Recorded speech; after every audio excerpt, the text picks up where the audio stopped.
Let's see how to apply filter using the Data tab. First, highlight the range of your data, including your headers.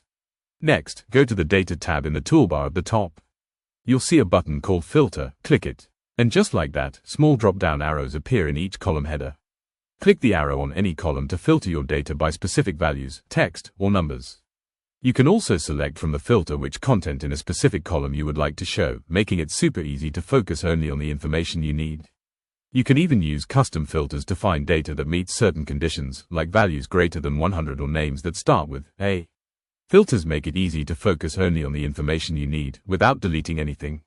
And the best part, you can turn filters on or off anytime by clicking the filter button again. So next time you're working with a large dataset, don't scroll endlessly. Use Excel filters from the Data tab to save time and work smarter.